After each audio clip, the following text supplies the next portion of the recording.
Doomsday 3. We're in Doomsday 1.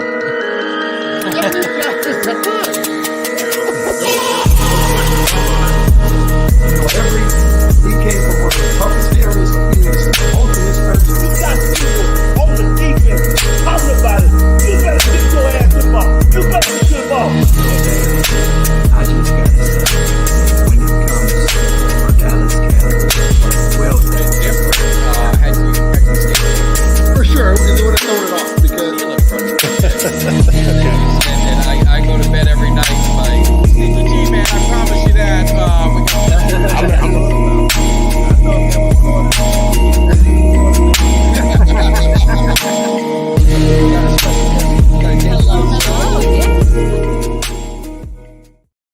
What is up, Cowboys Nation? Your boy Mike Tag here. Hey, be a little patient with me tonight. I'm trying a new software. Was having little issues with Kelly, and he's probably going to be jumping on in a little bit, but was having little issues with some of our audio video not lining up. So I'm trying this new software. I got a trial run. So let me know if it sounds good, if you see me good, if there's any issues. Just let me know, because I'm on this side of the mic and camera, so I don't know how good it sounds till later. So hopefully, just let me know if it's good. What's up, Guts? What's up, Chris? Look at this. See, I'm trying to get a little better, man. Hopefully this is hopefully you guys are digging the new look. So we'll see what happens. But got a good show. We got a good show planned. Of course, Uncle Cheech is going to be coming in. We'll be talking a little bit about the Super Bowl. I don't know if you guys saw. There was some money to be made, and that was a damn good Super Bowl. And then I have a very interesting clip I'm going to play. It was during Super Bowl week. There was some comments made by Cam Newton about one of our esteemed guests that came into the show, Brad Johnson, when Cam was talking to Hall of Famer Warren Sapp, and Brad sent me a little video. So we're going to get into that. What's up, Doug? Hey, I don't know. Are you guys liking the look of this one a little bit better? I'm starting to dig the look. Hopefully I sound good. But make sure you guys, before I forget, make sure you hit that subscribe. Make sure you like. Make sure you share. Do all those good things, because that only helps the channel. We got a lot of stuff going on, so you don't want to miss any of it. But really, we're going to get into Uncle Cheech a little sooner than later, because we want to talk about the Super Bowl, but want to get your guys' opinion. Couldn't ask for a better one. I said I want a good game. That was number one. But the icing on the cake would have been ripping the hearts out of the 49ers and their fans. Primarily their fans. Their fans are rude. They attack me all the time. They go after everything. They call me every name in the book. All they do is claim of what they got. But it's still a fact that they hadn't won a Super Bowl since '94.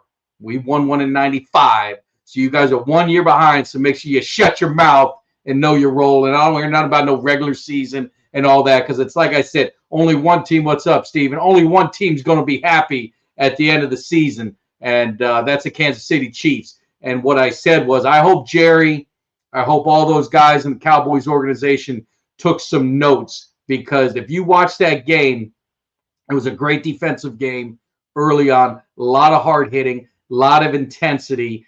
And I don't see that much from our team. I'm going to be honest with you. There's spurts of it, but I just don't see it enough. And when you like the bigger font. See, Doug, yeah, that's what you're your man after my own heart. Is I have a hard time seeing. I wear glasses when I don't wear contacts, and I'm past that age in the 40s where you can't see close anymore. So definitely, hopefully, see, I was thinking of you when I was doing this, but it's like I said, and when you get the comments like Tank saying fatigue, and I love Tank, so I'm still wanting to give him the benefit of the doubt. I don't know why he would say something like that. I know Gilmore and I know all these other guys came out and were like, man, what the hell's he talking about? So yeah, so we're going to get into some Cowboys talk. Yeah, Zimmer, we're definitely going to get into that. But talking about the Super Bowl, let's see if I don't screw this up. Let's see if I can bring in the man, the myth, the legend. He made me some money this weekend. He said, you do your lock. I did the lock. I went ahead and did it. So let me see if I can find old Uncle Cheech, and let's see if I can get him in here get this thing worked out a little bit. And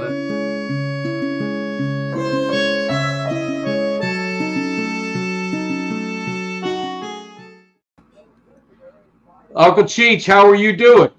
Hey, what's up? Good. We're working to try to do some new digs. Hopefully you didn't have any issues checking in and making sure you're able to see everything properly. You have no problem getting in. I don't want to get in trouble. I'm in. All right, just making sure. So the Super Bowl, I told you, I made some money. Not as much money as some people. I saw a man down in Hollywood who I'll be meeting with down in Hollywood, Florida. He sent me some pictures of what he made, and I'm a little jealous. How did you do in the Super Bowl, and what did you think of the Super Bowl? No, I enjoyed it. I made money. I told you I went out to Vegas with Carmenuch and Vinny, and stayed at Sal's house, and his brother Patsy came. Big surprise. I haven't seen him. We had a real good time. It was wild down there, man. It was like forget Ubering, Did you get were you in the heart of the action, or did you kind of stay on the outskirts? Stayed in his condo and just walked around later. I can't take them big crowds too much, but I made a few bucks. I told you Kansas City. Yeah, I bet. I placed the bet and won. It's good to end the season on a winning note. No, it is. And looking at the game, and you guys in the chat, I mean, there's already talk. You got Brady, you got Mahomes. I mean, Mahomes isn't even 30 yet, but you're winning back to back. He's gotten, what is this? His third. So, I mean, at what point? I mean, where are you putting him in the rankings of quarterbacks? Is it still too early to put him in that Manning, in the in those levels of those other guys that won multiple Super Bowls, the Montanas, the Aikmans, the Bradshaws, all those guys? I mean, what are you thinking of Mahomes? I don't think it's too early at all. He won 3. He's only 28 years old. Yeah. If he plays till he's 38, and he got 10 years left. He's still hitting his prime. I mean, he's just getting into his prime. Prime yet. Anyway, I was doing some research. I went down, put some feelers out in that casino. Where you going? It's a Hard Rock. So let people know it's a Hard Rock. I'm going to be down there. So anyone's in Fort Lauderdale, I'm going to go for the weekend, staying in the guitar. I got VIP treatment from one of the big dogs down there. But yeah, you checked out, made sure everything's on the up and up. Yeah, I checked him out. I put some feelers out. He goes by the name of Big Money Lou. Big Money Lou, that's right. New, just started a couple months ago. Come in. Practically legend already. He comes walking in the door, people clear the way, goes to the table, and they sit and watch him work the tables. I've never seen anybody become a legend so fast. Oh, he's got legendary status, as they said in Can't Buy Me Love. There's only one way to get legendary status, in the casinos. For him, it was the other things, but yeah, so it's going to be a lot of fun. I'm looking forward to it. I wanted to maybe get your opinion on something. I don't know. You got time to hang around for a few minutes? Yeah, sure. Okay. So listen, I want you guys to pay attention. This is going to be probably like a 2 to 3 minute thing, but there's a story behind it, and I just want to make sure you guys follow along. So those of you guys know Brad Johnson. Brad Johnson, Super Bowl winning quarterback for the Tampa Bay Buccaneers. He was a guest on our show. He played for the Cowboys for his last year of his career, kind of was with Romo, and he was on that 13-3 season, so it was really good to get the insight. One of my favorite interviews, and probably one of my favorite people to have on the show. So if you missed it, go back and check it out. But he's huge on TikTok. He does all these crazy shots. So during Super Bowl week, you have all these interviews, you have all these people coming in, you have all this stuff going on, and Brad Johnson, Warren Sapp was being interviewed by Cam Newton. And Cam Newton and Warren Sapp have some beef. They had a little bit of beef, but because Cam Newton was dogging Brad Johnson and really some other quarterbacks, calling them game managers. He said there's game changers. He was a game changer. And then you got game managers. So I want you to listen. It's going to be a couple minutes. I want you guys to listen closely to this interaction between Warren Sapp. I cut it in clips, so it should go pretty smooth. But check this out, and then I'm going to play you something that is gold. So hang on. But Yes. We're going to get to you, brother. Oh, please, come on. But I'm check. not hearing the Please. volume. I Let me don't bring try no this again. emotions. Let me reload it. Sorry. Hang tight. This is the new stuff we got to deal with. Hang here. Present. Let me get this back on here. Sorry about that. Hang tight. This is. That's it. Yes. We're going to get to you, brother. Oh, please, come on. But check. Please. I don't bring no emotions. Please. I don't bring no emotions to it. No, it's Because not. It's not personal. But to your take where you said Cam Newton is just being an ass. Cam Newton was just a glorified running back. That's a subjective state. And at the end of the day, you just said, not me, you just said it. If I'm asking for a quarterback's take, you're going to revert to the quarterback. Hold on. Tua Tagovailoa. Tua Tagovailoa that led the league in passing. Yes. Brock Purdy that's in the Super Bowl. What was the other quarterback? Jared Goff. Jared Goff that was in the NFC Championship game. Right. And what was the other game manager? Dak Prescott. Dak Prescott. Dak Prescott that led the league in passing touchdowns this year. The guy that won the Super Bowl with you, his name was who? Brad Johnson. Was he a game changer or a game manager? Come on now. You know I got a rule, right, Cam? There's 3 things on my football team you don't touch. My head coach, my kicker, and my quarterback. Getting Not heated. because of, but listen, I done made you make your point. It's not because of Brad Johnson, though. You see what I'm saying? That's my take. It's a defensive team that was led by Brooks, right? Yourself, Barber. Like, it's a whole slew of talent that I think about before I think about Brad Johnson. I know. So And that's then- my point when now I'm saying let's- about now San let's go inside Francisco. the numbers, right? I'm thinking about San Francisco because 49ers. This was 20 years. Let's look at it. Quarterback driving this thing up and down the field, throwing 2 touchdowns to Keenan McCardle. Watch what he says on about Charles Yes, sir. Cam. Woodson, with Rod Woodson in the backfield. Yes, sir. What part of it my quarterback didn't change about the game? You know, when we think about them quintessential quarterbacks, you're one of them. Because why I call you a glorified running back? Because you attacking these guys? I'm not attacking them. No, well, you Can call I- them game managers. that's- I'm not- Such that's- thing as a game manager style of play. No, but you're taking talking about? you're taking a game manager as a sign of disrespect, and it's It not. is. No, it's not. That's not for you. It is for That me. wasn't it's how not. it was When has a intended. game manager as a quarterback been a good tag? Name me that guy. Tom Brady. So that is basically he's here. Let me remove this right quick. So did you hear that, Uncle Cheech? He's basically he was dogging Cam Newton, was dogging Brad Johnson, and a lot of these other quarterbacks, calling them game managers instead of game changers. And he said he was a game changer. And you heard, Warren Sapp took a lot of offense to it.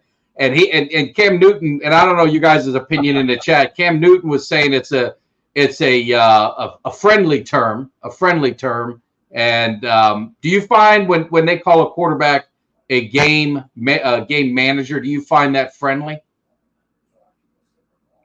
Yeah, why not? You don't think quarterbacks take offense to that? I don't think so. What you call how many Super Bowls Cam Newton win? Brad Johnson's got one, no matter how he did it. Well, and game manager. Well, the point of it is you get these guys.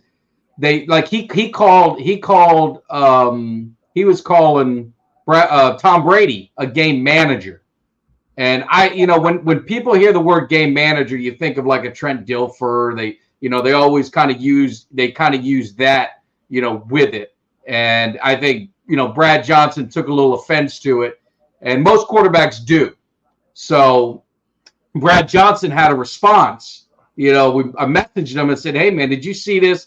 What Cam Newton, said about your quarterback?" First thing he said, "Well, I really don't follow podcasts when guys wear funny hats." So he said, "I didn't see it," but then he sent a video, so I think he did see it. Then he sent me this message, and I want to play it for you guys and get your response on it. It's pretty damn good. Hold on. This is why people say, "Hey, Mike, why do you have like all the old school guys? Why do you put old school guys on?" This is one of the reasons I put old school guys on, because their mentality is different. They don't take no crap. They very, very, we grew up in the world of crack. And so here's Brad Johnson sent me this. It's a little grainy, but you'll get the idea. Wait a minute. Let's go. We got him. Kelly, what's up, man?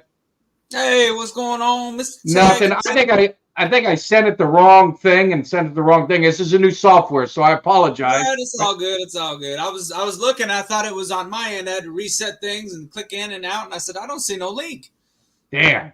Yeah, I sent the wrong thing. I didn't send you a link. I sent something else, and I screwed up. So we'll get it fixed. But we're talking about Brad Johnson, and I played the Warren Sapp thing. I don't know if you had a chance to listen to it and kind of heard what he said about being a game manager and all this kind of crap. So I want to play the Brad Johnson response, and then we could talk about it a little bit. So this was Brad Johnson's response, and ever so classic. To all my Super Bowl friends out there, it's the Bowl, brother. On this day, we won the Super Bowl, 48-21. My dedication back to you guys.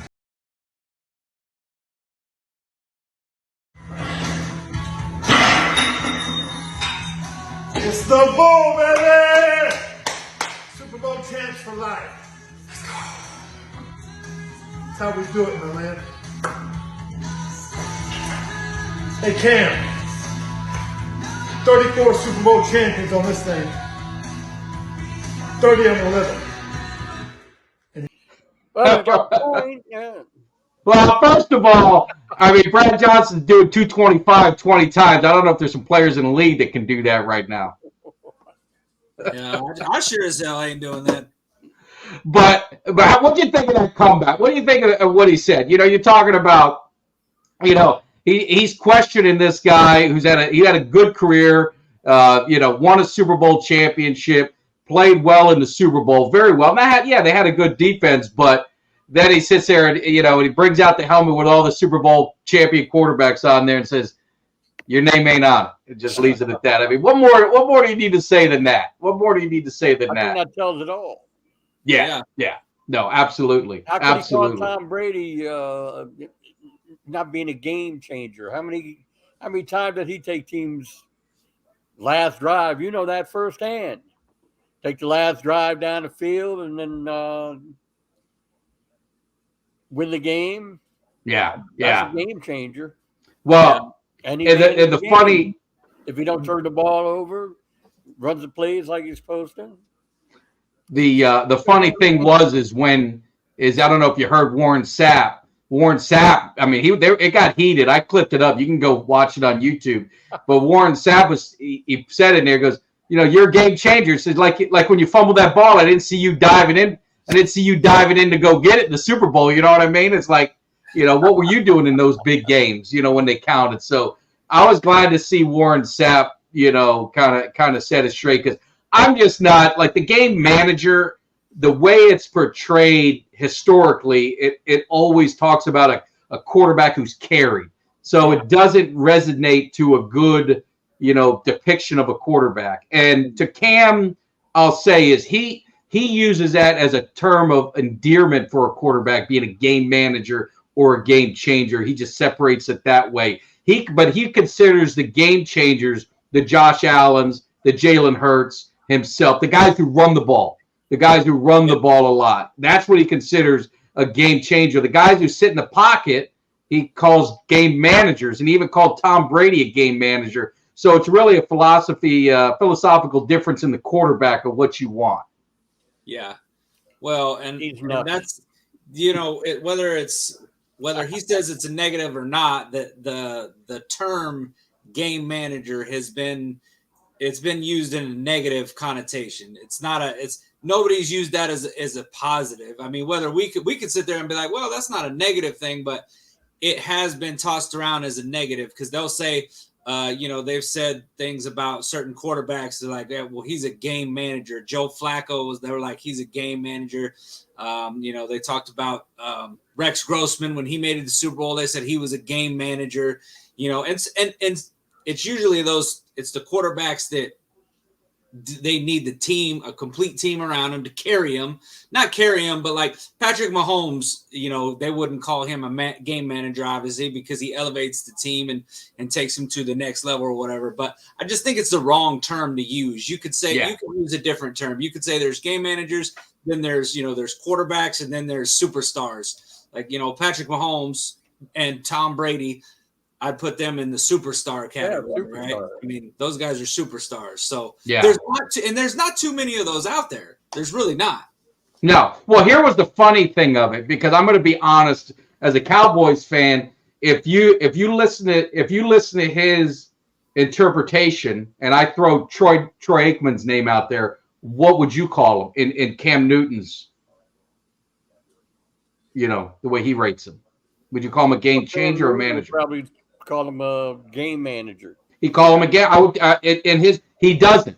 So it's kind of weird. He's a huge Troy Aikman fan. So Troy Aikman did not, and I cut it out. But that was Warren Sapp's argument back to him, is like, your favorite guy, Troy Aikman. I mean, was he a game? He wasn't a game, manager like it was. It was all BS. But Cam is. Yeah, I've never been a big fan of his. I just, and I was so glad that Warren Sapp, if you watch it, it is, I mean, they go at it for a little while. Warren Sapp kind of dogs them a lot of times. So it's definitely worth the watch. But Uncle Cheech, I appreciate it. Thank you for letting us win some money. We'll let you roll. We're going to talk some Cowboys. No, you don't want to talk about that. Yeah, well, but I'll probably see you the beginning of next season. Well, you gotta pop in. You gotta pop in every now and then. I gotta make sure you're not stiff somewhere. You know what I'm saying? Gotta make sure you're living. You know what I mean? But So. you win some bread down there, and I'll be looking forward to it. And anytime you want me on, you know how to get a hold of me. No, I definitely will. We got breaking stuff. We will. I was gonna say. I mean, I don't know how Cheech rolls with college basketball, but one of the biggest gambling seasons in the whole time of the year is coming up with March Madness. You got gambling left and right on that thing. I don't know anything about basketball. Oh man, well, I was gonna lean on my I was gonna lean on my Vegas Insider here, man. Now I got college football and NFL. We got some fights coming up. Oh yeah, the fight. Yeah, we'll have you on for that. We'll have you on for that. Yeah, Saul Salvatore, he's out of the fight game. Yeah. So, well, cool, Uncle Cheech. We'll see you in a bit, man. I appreciate it. All right, guys. All right. Take care. All right. So we got the new. I'm working on some new software. So I was saying, Kelly, you look better to me? I don't know. Maybe it's. I feel like I look better. I feel like it's clear. It's more crisp. Yeah, it does. So definitely in the chat. And if you guys are watching later or something, man, just leave a comment. Let me know, because I'm on a free trial for this one. If it works out good, then I think we'll switch over. The cost is about the same. So it's, we want to bring quality. We're trying to bring quality here. We're trying up the game. The only thing for me is I'm getting a little old, man. In the chat, it's all white. It's white with a white background. So I'm having a hard time reading anything in the chat. My old ass over here squinting. I'm gonna have to move closer to the screen. I'm gonna have to see, because Doug gave a great. He gave some love, because he said the comments are coming up real big. He was happy. Like, he said, this is good for the old guys. Throw them up on the screen right there. I can read them. My old ass is over here squinting over here on the other one. Well, we're going to see if maybe there's some settings to put it, maybe a dark background or something like that. They got to have an old man thing. So, hey, let's talk some Cowboys. The season ended, and I want to get into Zimmer. I want to get into this, and definitely I need to hear your guys' opinion in the chat. Is I put it like a header is, all right, Chiefs, they cemented their dynasty. I mean, there's no doubt about it. How far are the Cowboys, when you watch that Super Bowl and you watch the championship games and you look at our Cowboys team and you look at the roster and you look at what we got, now you look at the coaches, you got McCarthy, you got Zimmer is finally, I guess you're going back and forth, and now Zimmer's officially been announced the defensive coordinator. Kind of odd. I really would love to get the true story of that at some point, of what happened. If it was a coach's decision, owner, whatever, contract, all that kind of crap. But weird. Where's the Cowboys? All right, you saw it. How far are we? Is there hope? Or, I mean, I hear people say blow this thing up, or some people just say we just need to retool and fine tune a few things. I mean, where are you at with this, Kelly? Well, the Cowboys won 12 games this last year, and they did that with a defense that I would consider overrated, and if I'm just, and for lack of better words, I'm just gonna say it, fraudulent. Because I do think that defense was fraudulent. I think I was quick to call the Eagles frauds. So I'm not going to sit here and sugarcoat it for the Cowboys defense. I think there was a lot of fraudulent statistics. I think we really beat up on some of these bad teams. I think that we capitalized on turnovers. Those turnovers really inflated some of these defensive numbers. But I think when it came down to it, against the better, more competent teams, we saw what happened. I mean, I did the math and I put out a tweet. It's like 32 points a game that we gave up versus teams that had winning records. So that's not what a good defense does. I mean, a good defense is going to hold a team down. I mean, you look at the 49ers, that was an explosive offense. Chiefs had the number 2 defense. What did the Chiefs do? They went out and they held the Niners to 22 points. They were able to get stops in key moments of the games where, I mean, you look at our defense in that Green Bay game. I mean, dude, we couldn't get a stop to save our lives. And that's against a Green Bay offense that was not really lighting up the board across the, in the offense and throughout any point of the season. So I will say this, though. I think with the return of Diggs, I think with a couple of pieces, they need some linebackers. We need to address that. And with maybe some things that we can do here in the draft, I'd say the offense is right there, honestly. I think we need a running back. Maybe go out and draft another receiver to get a third wide receiver, because I'm not in Gallup. But I don't think we're as far off. I really don't. Yeah. After listening to, calming down, taking the emotion out of it, going back and looking at the season in a totality, right? And then also when you listen to some of these former players talk about, where this Cowboys team was at talent-wise, right? We hear James Washington come in and say, this Cowboys team is more talented than the team in the 90s. That's coming from a guy who's played the game at the highest level and won at the highest level. So I'm going to take that. I'm going to take that and I'm going to run with it. I believe that guy knows what the hell he's talking about. I think he knows what it takes.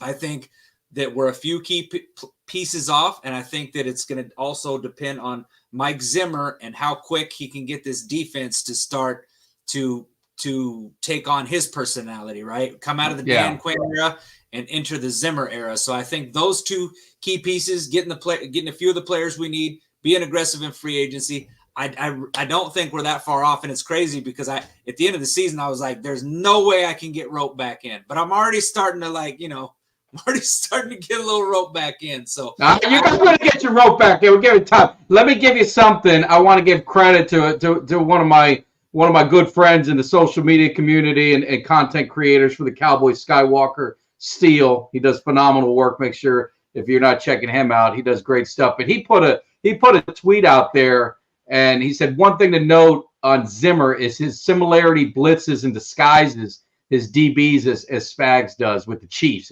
defensive coordinator. So under Zimmerman, Harrison Smith, one of the great safeties for the Vikings, blitzed 135 times between 2018 and 2021. DQ, Dan Quinn, dialed back Donovan Wilson. He only blitzed them 17 times. But in 2022, he led the position with quarterback hits while only blitzing 30 times. So when you hear things like that gets me excited, because I think Donovan Wilson is a guy that you could be using at the line of scrimmage to do the blitzing. He's got that nastiness that you and I kind of like talked about. And I think maybe with Zimmer, and there's some other things, he tweeted out as far as scheme. He says, I want to be fundamentally sound in whatever we do, whether it be 3-4, 4-3. As far as my philosophy, I want to stop the run. I want to hit the quarterback, however way that is. If we got a blitz to do it, I think we got a great blitz package. But I want to be fundamentally sound. There are teams that can go out there who can go out and make a lot of big plays, but they're not fundamentally sound. Then when the game gets on the line, they don't perform in crucial situations of the game. Does that sound like the 2023 Cowboys defense or what? Yeah, it does. And I would say one thing that right there, that what I saw last night from the Chiefs defense, the way that Spagnuolo disguised his blitz package, the Niners had no answer for that corner blitz. When they really needed to get pressure, those corners were back there so quick. Purdy, he had to. Now, granted, Purdy did a good job of getting the ball out of his hands, but still, they were bad passes. They were thrown into the ground. They were getting bad, inaccurate passes, like because he had to. I mean, it had to be gone that quick because these guys were on him. And I mean, a couple of those plays were like, huge downs, third, one time on fourth. And it didn't matter. He was bringing the blitz, and you listen to the announcer, and Romo was talking about it, and he said, you know what?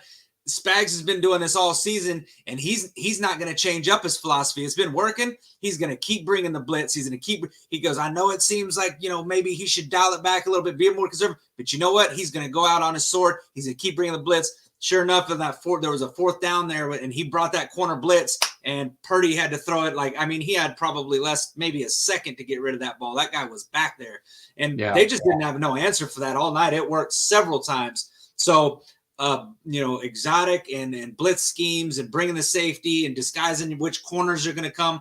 That is what I would really. That's what excites me, and I do think that Zimmer does do that. He's a guy that has some exotic blitz packages. So I'm excited for that, man. It makes me excited for next year because I think we got some guys in our secondary that could definitely be a problem.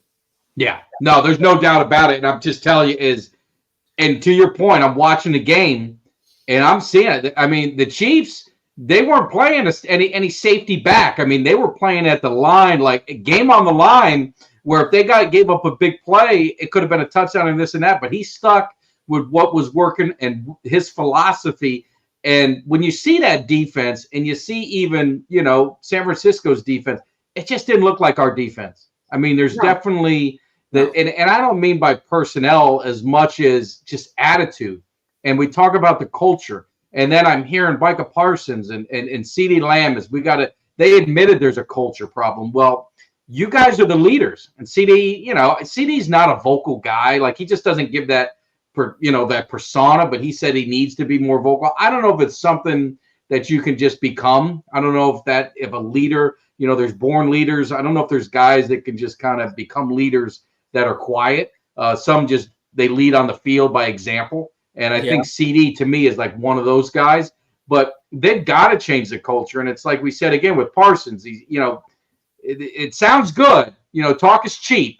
It's all lip service until you hear it, but he's 22 weeks locked in and, you got 3 months, whatever all the things he said is, everyone's got to be focused on everything. So that's what I really want to see is actions speak louder than words. And really now the off season starts. So we want to see what the Cowboys are going to do personnel-wise in free agency. Then you're going to have the draft. Then you're going to have these OTAs and training camp. What are these guys going to be doing? That's what I want to see.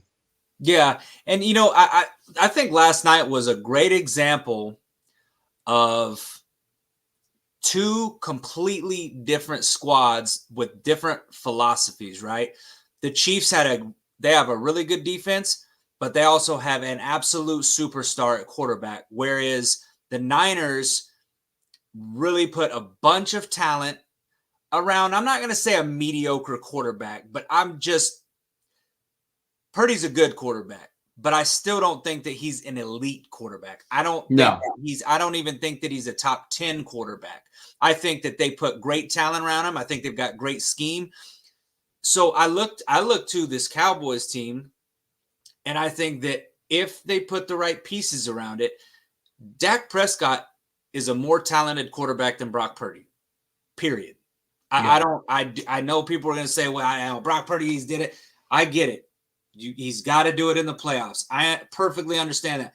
But when I'm talking about arm talent, when I'm talking about field vision, when I'm talking about just making the plays, making the throws, and being able to run, being a mobile quarterback that can run when he needs to, Dak Prescott all around is a better quarterback than Brock Purdy. And I've seen it. I've seen it on the field. I just haven't seen it in the postseason.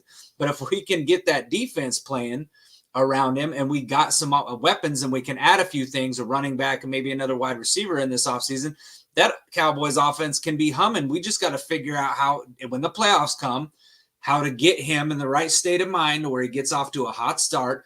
I feel like later in his career, I feel like there's almost been a little bit of a regression in the playoffs because it seems like he just gets more in his head. Whereas when he was younger, he just played freely. Granted, that Green Bay game, his rookie year, they did get off to a slow start, and he kind of came thundering back. But he had a great game against Tampa Bay. He had a good game against Seattle. A couple of games. The Rams wasn't bad. Ramsey played fine. You gotta figure out what it is that you need to get Dak Prescott off to a hotter start. But I will tell you, the number one thing that can help him is a defense that doesn't fold up like a cheap lawn chair. You saw last night, it took Mahomes, and he's the best quarterback in the league by far, but it took him a while to get going. But guess what his defense did? They held the fort down, because honestly, they could have been getting blown out. They could have gotten blown out because they caused that forced fumble when San Fran's coming right down the field to score, and it's looking like, damn, these dudes are about to score right away. Got a fumble. And what did the Chiefs do? They did nothing. 3 and out. Boom. They get the ball right back. Then they come down. They hold them to a field goal, right? Whereas with the Cowboys, it was like our defense, like that happened. It was like touchdown.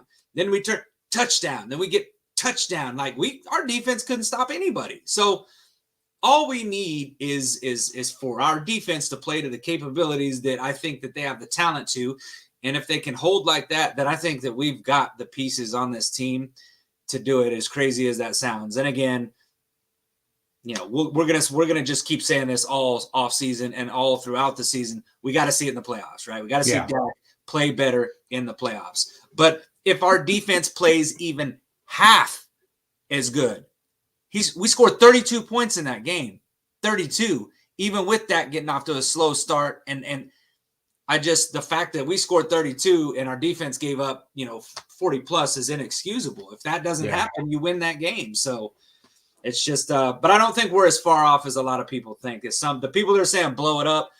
Nah, I'm not to that point yet. I don't think we should blow this thing up. I think think you blow. I mean, that's that. And I want to get to one of the comments I saw. That is one of the things that, I'm going to not be a boomer. That's old mentality. Yeah. The days of blowing it up, it's just not there anymore, because you can rebuild so fast with free agency and the way everything works. As long as you got a quarterback, and Dallas has a quarterback. Look, man, we all agree. So don't start calling me, rose-colored glasses or whatever you want to say. Dak Prescott he was second in the MVP. He led the NFL in touchdowns. I don't know if a Cowboy's ever done it. If he has, it was like back in Roger Staubach, maybe. But I know Aikman never did. Danny White never did. Tony Romo never did. I know it was way back when. He can get the job done, but what he is really what every other quarterback is in the NFL, with the exception of guaranteed Patrick Mahomes. And maybe you throw Burrow, maybe you do. But after I've watched Cincinnati with him hurt and seeing what they did with the talent around him, maybe not. But Mahomes is pretty much on an island by himself. They need help, and they need help with a running game. They need help with, like you said, a defense. These quarterbacks, that day of doing it all your own. I mean, John Elway's a prime example. He did it all on his own in the 80s. I don't know how he got that team to the Super Bowl. Go look at their roster. They had nothing on their team. But what happened when he played in the Super Bowl? Got his ass whooped every single time. It all changed when he got a running game. He needed help. These guys, it's still a team game, and a lot of pressure's on the quarterback. I get it, and that goes with the game, and they're judged by their wins and losses, and he's going to have to own that. But Dak Prescott, I just don't think it's a great idea just to, kick him to the curb. Now, what I would say is I think you need some competition. I think you do need to draft a quarterback. I think you do need competition. Makes everyone better, and I think that's something they need to do. But just wanted to get through some things. You don't blow up a 12-5 team. No, it's kind of stupid to do that, right? I mean, it'd be different if we were 3, 8, and 8 seasons. Yeah, Cowboys will get 6 before 49ers. I talked about that. I'll get your opinion on it too. Here's one. This was one. Of course, my son's a big Miami Hurricane fan. But safety, you get a guy like Cam Kitchens. He is a playmaker. Now, you're not going to get him in the first round. You hope he falls. If he fell to the second, where they can grab him. I think where the Cowboys are weak is up the middle, right? And now maybe Mozzie wasn't given the best, chance of success. But I think if you're honest with yourselves, our defensive tackles, our linebackers, and up the middle, playmaking safeties. We got the hitters, but I don't think Jerron Kearse is the answer. We'll see. Maybe they put Bell back there. Maybe they feel good about that. But, I mean, if you can get a ball hawk who's a hard hitter, I mean, just kind of does all that thing in safety. I'm a fan of Cam Kitchens. I watched him play, so I'd have no problem with it. And the last time the Cowboys won Super Bowls, they were littered with the U on their team, and we don't have any, and we haven't had any since the team of the 90s. So I'm just saying, take it for what it's worth, but maybe we need to get some U on the team. What do you think about that, Kel? Hey man, I'm all for it. If there's a trend that works, let's make it happen. I'm all for it, man. That's you know, I do think that however we go. Well, here's one thing I will say. You know, about the, you know, Mozzie Smith and our run stuffers, because obviously, you know, Jonathan Hankins did a pretty good job. He's getting a little long in the tooth, though. You wonder how many more years that he can continue to do this. I think you need some meat in the middle, but I think what will definitely help this squad a ton, man, is just getting some actual linebackers back there. Yes, you get linebackers that can fill those gaps, because then, you know, even if your guy in the middle is not, you know, a guy who's, I don't trying to think of it like that. Well, look at the linebackers that they had. Like, think of and they weren't huge, but they were tackling machine side. You know, Dexter Coakley, Dak Wynn, you had Brady James. Yeah, exactly. I mean, Hitchens. I mean, they had who was the line? Well, obviously they ran a 3-4, so they had Ware and who was on the other side of the 3-4? I can't even remember. God, my memory's not good. But you had those kind of guys. But Zimmer always had linebackers. Even go to the Vikings. He always had Barr. He had these guys. Always had big linebackers. So I think they're going to get that solidified. But that's where the all-in comes in, and that's where I say with me is all in. I want to see what you're doing in free agency. I don't want to see them saying they're all in on the draft and they're drafting all their needs, because they've done this and they put all this pressure on these guys. All in to me is getting some winners from other teams, some leaders, some people that can come in and make a difference on the field, but in the locker room, because that's where we talk about the culture. I think that's one of the biggest problems that they've got. I'll be honest with you, man. One of the guys that I would like to, at least the Cowboys, to, obviously, you can't have every big name free agent out there, right? We obviously can't get everybody. Yeah. And I'd love for us to go. There's going to be some linebackers out there that I think the Cowboys can make some calls to. Queen from Baltimore, and from Tampa Bay. But I will say another name that's going to be out there that he's won multiple Super Bowls. Well, he's a 3-time Super Bowl winner. Is the pass rusher Jones from the Chiefs. He's a free agent, going to be a free agent this year. They couldn't work out a deal long-term with him. He's going to be a free agent, and we've talked about getting, another pass rusher opposite of, of Parsons that could wreak havoc on the other side of the line. I mean, I could only imagine what a Chris Jones and a Micah Parsons would look like coming off that line. I mean, that would be a scary, scary pass rush. You'd be talking about probably one of the best edge combos in the game if you were able to get a guy like that. Now, I don't know what that would cost you, but I would be interested. I definitely would be interested, because again, like you say, if you're talking about, going all in, then you snag some of these guys now. You get creative with these contracts. You do what you got to do. But I mean, he'd be a guy that, coming from a winning organization, knows what it takes to compete at the highest level, and and he brings it every Sunday. He brings it. No, absolutely. And those are the kind of guys that I think they need. They need to get they need to get dogs. I mean, we talked about it, and it was, I saw in one of the comments, again, I mentioned it, it's kind of disappointing, Tank, because I think Tank's a dog. And for him to come out and say he was tired, the team was tired and long season. And I'm looking at these guys play on Sunday, and I'm looking at Debo fall, holding his hamstring, and then he's back in the game. And anyone who's had a hamstring injury, I don't know how, and he's running full speed. I mean, that's straight adrenaline, that's drive, that's want to, that's everything. And there's no tired in there. I mean, that was just, it breaks my heart, because I love Tank, and I don't know what he was thinking saying that. I don't know if that's going to be one of the detriments to him coming back to the Cowboys, because again, there's a culture thing. It's got to be bigger than the players. But what do you think about Overshown with Zimmer? Do you think he might have been a Quinn pick, or do you think you think they got a spot for him in Zimmer's defense? I think a 3-4 would be very interesting with him. He's one of those guys, right? I don't know him as great, but I think he's got that body type to be a kind of rusher off the linebacker spot. What do you think? Yeah, I think he's a guy that I don't think he's a guy that you're gonna put money in the bank on in terms of you're like, all right, this guy is a starter for sure. But with what he showed in limited time in the preseason this last year, you have to be at least a little you have to be optimistic about him. But I think that they keep him around just because what was he? It was a third, was he a fourth round pick? Somewhere around there. So I don't think you get rid of him in year 2, considering he hasn't really. I think you give him his time to heal. You give him a full off season here with Zimmer. Then you've got training camp, spring train, all that good stuff like that. What I will say though, and here's why I say cautiously optimistic, because I remember when Jabril Cox was talked about in the same ilk is overshown, is getting shown. He made some plays and he had some splash plays. And we were like at the end of the season, I think in 2021. And so we're thinking, okay, we might got something here with Jabril Cox. It turned out he didn't do squat. So I would be cautiously optimistic when it comes to Overshown. I'm not by any means or any stretch of the imagination saying that I think, because I've heard people say, oh, we got Overshown next year. I mean, even in the chat in the past few weeks, I've said Overshown, he'll be a dog next year. I mean, are we ready to, put our money in the bank on that? I'm not.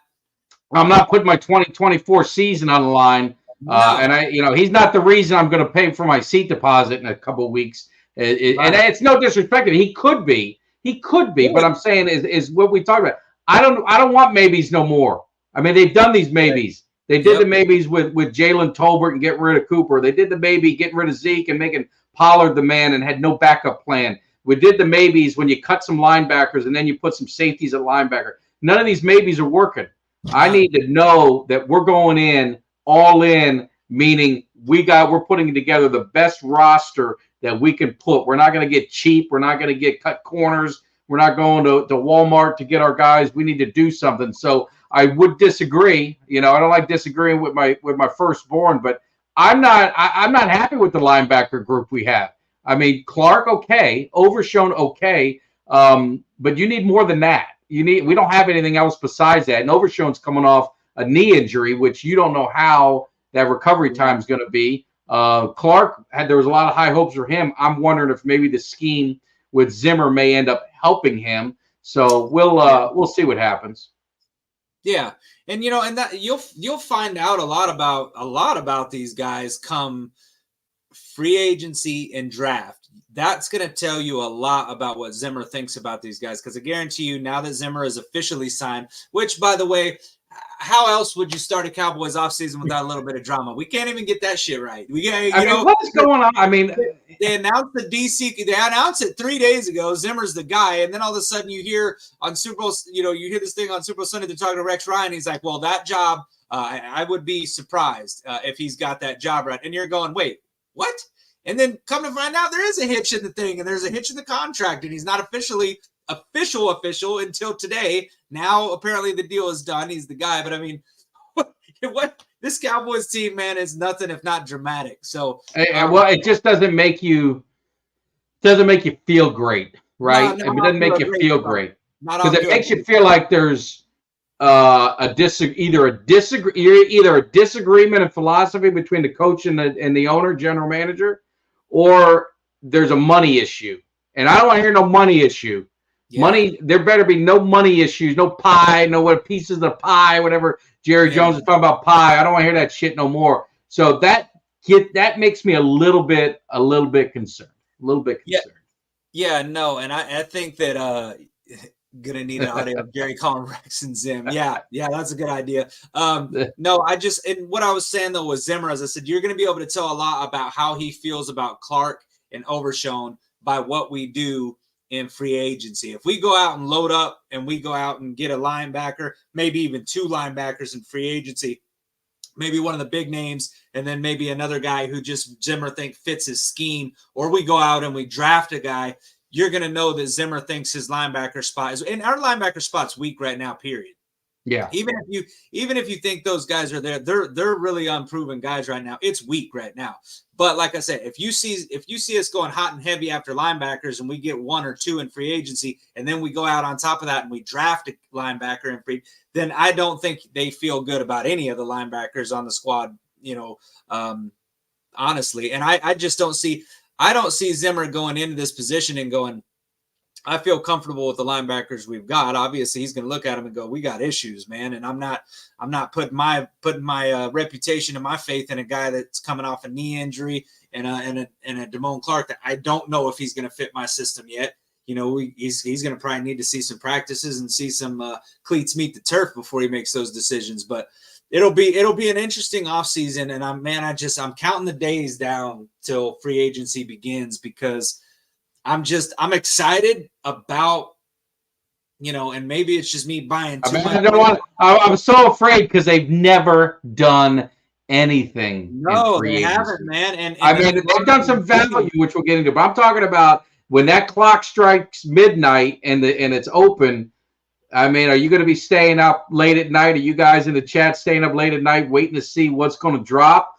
Because I don't want to be like Christmas morning. There was when I was a kid one time. Me and my brothers were so bad, my parents decided to play a trick on us and no Christmas presents under the tree. So I don't want that to happen to us. And that's the thing is funny because I think, what do we say? It starts on March 13th. Is that what we talked about? That it starts on March 13th? Is that what it is? Yeah. I think all I do know is that when free agency starts, a lot of times there's deals in place already because you hear as soon as free agency starts, it's like, Cowboys expected to announce, a 4-year, $50 million deal for, linebacker or whatever.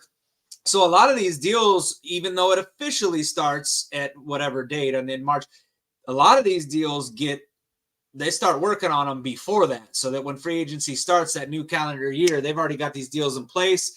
Guy signs a contract. I mean, it moves pretty quick because that's the thing is if you really are a team that's all in or you want to be aggressive, you're not waiting for these other teams to come out and swoop and sign these dudes in. You're talking to this player's agent already. You're talking to the agent like, hey, listen, let's here's what we would willing to offer. So absolutely. I don't know if I'm going to stay up late or not, man, because I don't want to get all in my feelings and be disappointed.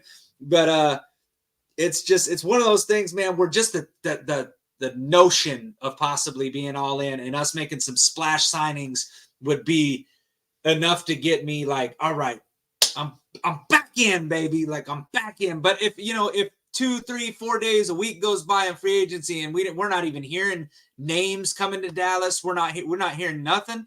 You're going to start to see a lot of pissed off people in the Cowboy community, including myself.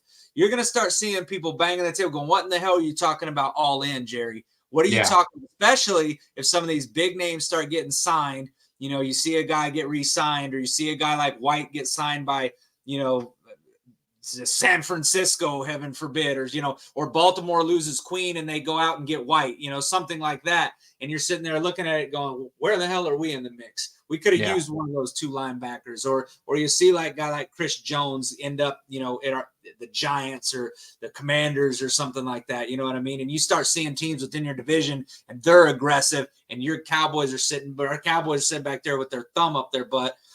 I'm going to be pissed. I want to see action from day one. When the buzzer starts free agency, I want to see these dudes moving. I want pins to paper.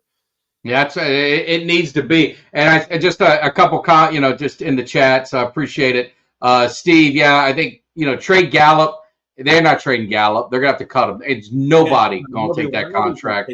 So they're going to, and I think he's cut. I just, the production's not worth the contract. That's just the way it is. And we talked about getting the KC guy. That wouldn't be so bad. What I want to see in the draft is really, I want it to be luxury. I want them to do enough in free agency. When they get to the draft, they can draft best player available in the first round, or, if they want to go offensive line, go for it. And then the rest of the draft, just kind of, just get guys that you're not going to put all the pressure on, that they've got to be, starters in week 1. That's what I want to see. We've done it too many times. I don't want to see that this year. And you saw it. I mean, they either for some reason they didn't believe in Ferguson. But I mean, you got Schoonmaker, and maybe Schoonmaker's going to pan out. Maybe that'll be, you're going to run that, you're going to run the 2 tight ends and this and that. But to me, that was a wasted second-round pick that could have been used on a linebacker, or could have been used on something else that would have been able to help us. So that's what I want to see this year. Is I want to make sure that they're putting, good free agents on this roster. Quality guys, like I said, I want to bring Gilmore back. I mean, what's your thoughts on Gilmore? You want to bring him back? I do want to bring him back. And I was looking, and he said he wants to come back. And he said he's already told his agent that he wants to come back. He said he can't officially talk with the Cowboys yet until free agency gets going. But he said he wants to be back. Absolutely, I'd bring him back, because I think. And what I loved about his comments was he said he feels like we're building something special, and he says he thinks we're very close, and he wants to be a part of it. Now, he has seen a championship roster. So, again, some of the comments that I'm seeing from some guys that actually know football, have been around winning organizations, know what it takes to be. Some of the comments that I've seen from some of these guys talking about they're close. They're really close. They're like, I know Cowboys fans are frustrated. I know they've hit a brick wall the past 3 years. I can't get out of that divisional round, or they can't get out of the first round. But there's a lot of people that are giving a lot of thought about it and talking about how close we are. Now, that being said, I'm just going to go just real quick. When we talk about some of the big name free agencies, obviously we know the linebackers. So I just pulled up real quick. We talked about Chris Jones, but some noticeable names that are going to be out there.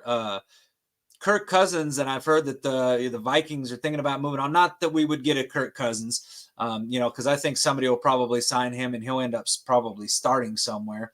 But if by some chance he was a guy that was looking for a backup spot, that'd be putting some heat on Dak Prescott's ass to put Kirk Cousins in Dallas. I'm just gonna say that right now. But Josh Allen, the edge rusher for the Jacksonville Jaguars, he's gonna be a free agent. Another guy that would be great coming off the edge with with Parsons. You've got T. Higgins. We talk about a third wide receiver, T. Higgins. He's a guy who they could take a look at in free agency. You've got Brian Burns, which is the edge rusher. Justin Matabuke, he's defensive line, so he's going to be a guy that's playing there in the middle there. So he'd be a good guy to maybe take up some space in the middle, space eater. But there's a lot of Christian Wilkins, another guy, an interior defensive lineman. So there are some big time free agencies out there. Antoine Winfield, the safety from the Tampa Bay Buccaneers. Yeah, I like him. He's a good safety. I mean, he's a guy that's going to be out there. The cornerback, now obviously, I don't think we're going cornerback. I think we're set there. But, I mean, if you go down and just pull up 2024 free, they've got a list of 150 of the top free agents and set to hit free agency. And, man, there are some ballers out there and some dogs. And you're going to get some cap casualties, thrown in the mix as well. These teams are going to have to, move on from guys because of the cap and what they sign. The one thing I wanted to ask you, Brandon Cooks, I don't know if you watched. If you guys didn't, you should. There's an interview where Stephon Gilmore and Brandon Cooks were together. I don't know if it was on like 105.3 or if it was on one of these shows, but the look on their face, I hate to keep going back to it, but you talked about it with Gilmore, and Brandon Cooks, I think, is that kind of guy too. The look on their face when they read the quote that Tank Lawrence said, it was like a look of disgust and just kind of like,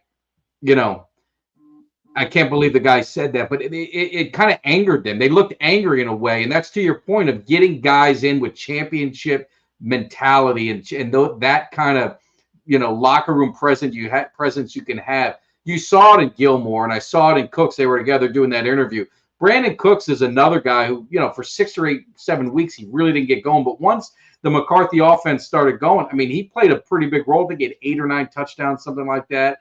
Yeah. Started getting some yards. Is he a guy that, you'd like to see back with the Cowboys? Yeah. And unless they were decide to move on from it, they've got him for another year. They've got him through. Yeah. I understand, the whole cap thing and they start moving the numbers around. I absolutely would. I think when I looked at it, I think he's going to make along the lines of $6 million this year, which I mean is pretty cap friendly. That's not a huge cap hit for him. So I don't see any reason why they wouldn't bring him back. I'd love to bring him back. And to your thought on the them being looking pissed or disgusted, I think any player on that team, on that Cowboys team that hears that should feel disgusted. And what made the whole thing worse about that was kind of his body language, and he's kind of like grinning and almost laughing about it, or kind of this sheepish little look. Like, I feel like he knows what he said was pretty stupid. And I mean, when I saw it, I was like, man, look, if I'm a defensive coordinator and I see that, and I see one of my players saying that, I mean, that's a guy that I'm evaluating if I even want him on my team. And I know that's a heavy statement. There's a lot of people going to say, nah, DeMarcus Lawrence, he's always been a dog. He's been a great player. And he has. He really has. I'm not to say he hasn't. He's been one of our best run stoppers. But I will say, I've been saying for the past couple of years, it'd be nice to get somebody who could stop the run and get sacks, because the sack numbers ain't been there for him. And when you talk about a guy who's consistently getting pressure, and Michael Parsons, who's consistently getting pressure on one side, and you can't get your other guy who you're paying pretty good money still, and Tank Lawrence, to get pressure off the other side. And then on top of that, you come into offseason, you hear this dude talking about they were burnt out. Like, I hope you're not trying to speak for the rest of the team. I mean, Greg was on when me and Greg were talking. He said, no, I don't think we were burnt out. He meant to say I was burnt out. Like, that's what Greg got from it. That's kind of what I got from, like, who's burnt out? Like, I feel like you're talking for the whole team, but I don't think the whole team felt that way. I think maybe you felt that way. And, and you hear that as a head coach or a defensive coordinator, you got to really evaluate that player right there. That's a player I'm sitting down going, do I want a guy who sat there and his excuse was that he was burnt out? I want to sit down and talk to him and say, what the hell did you mean by those comments? Because it is. It's a weak, soft mentality thing to say. And it still is eating at me that he said that. And I can't even watch that. I played it on the show. I played it for everybody in the chat, and so they could hear it. I cringed, and I cannot listen to that again. I can't listen to it because it just makes me so angry that somebody would say that, a guy on an NFL team, a professional, getting paid while two other teams are getting ready and gearing up to play in the Super Bowl. He's talking about burnout in the first damn round of the playoffs. Yeah. Well, the thing is I'm no cap expert, but it looks like his cap number is $20 million this year. And if they were to cut him, Tank, if they were to cut him, he would be a $10 million hit, but he's a $10 million savings. So if they did a post-June, so they could cut him and basically be a wash.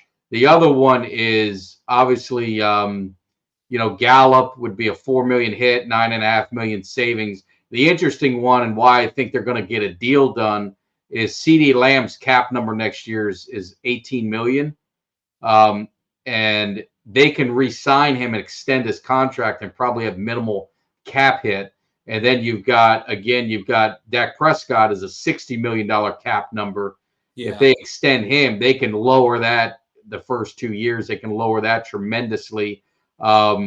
Zach Martin will definitely be back. He's a $28 million cap hit. And if he don't come back, if he retired or something, they'd be in a whole world of trouble. So I don't think they'll let that happen. And then you look at Brandon Cooks, like to your point, he's a $10 million cap hit. If they were to cut him, they'd save $8 million, but then have a $2 million, cap hit of dead money that they'd have to carry over. So, I mean, I'm not the cap expert, so we'll get him in there, but just looking at over the cap kind of gives you a quick number. And the Cowboys are in the red right now. They don't have any cap space, but you'll see what the cap number comes up to next year. But more importantly, they can finagle a few deals. Even Zach Martin, they can kind of stretch that around or do whatever they want. They've done it before and get that taken care of. So anyway, I think the Cowboys, I mean, to your point, and I know we got to wrap it up because you got a ball game to go to or watch, but the cap is all bullshit. I mean, we've talked about it. I think it can be manipulated. If they want to create some money, they move stuff around. It's a shell game. Go get the guys you want. No excuse. But we'll have a lot of this. We're going to have a lot of this conversation. We're going to get in some interviews. We're going to get in all this kind of stuff during the offseason. So just because it's the offseason, don't mean the Cowboys don't mean K9 and Tag. We're not going to be mixing it up a little bit. So we definitely going to go on for the ride, and hopefully it's hope for the beginning of the season. I could drop a nice video. Kelly, we can go tailgate a little bit. We're feeling good about the game. We're not going to be moping and crying about it. We'll have some hope, going into next year. Because the one thing I think, if anything, the NFL teaches you is every year every team has got a shot. I mean, how many teams came out of nowhere? How many all that? So definitely hang with us. Hopefully we'll get this thing going. But Kelly, I'll give you the last words before we bounce out of here.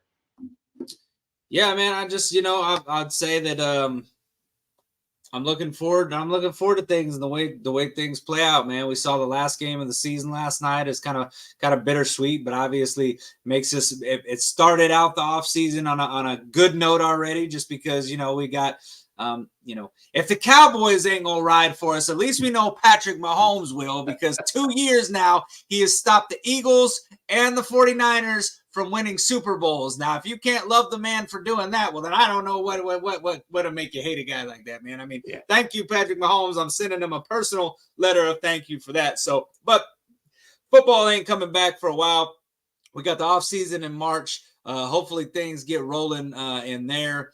Here in the next couple of weeks, though, we could start hearing about a Dak Prescott extension and possibly CeeDee Lamb. So there's still things that can happen here in the next few weeks as the offseason really gets rolling. And as you know, in the Cowboys cave, there is never no offseason. So keep showing up. We'll keep showing out. You guys show some love, like, subscribe, share, continue to tell your people, bring them over here and say, hey, got some good Cowboys content, some good interviews here in this offseason to keep you guys from, being without the Cowboys football that we're all going to miss for the next 6 months. Yeah, we're bringing you the champions. We brought you a lot of champions. If you missed it, watch the interviews, but we got a lot more lined up for the offseason, so we're going to keep you busy. So I appreciate it. Thanks. Definitely thank you for the comments on the videos and stuff like that. Hopefully the quality's good. We'll check it out. We'll see you guys. Take care. Give me somebody that's hungry. Give me somebody that's hungry. I need somebody.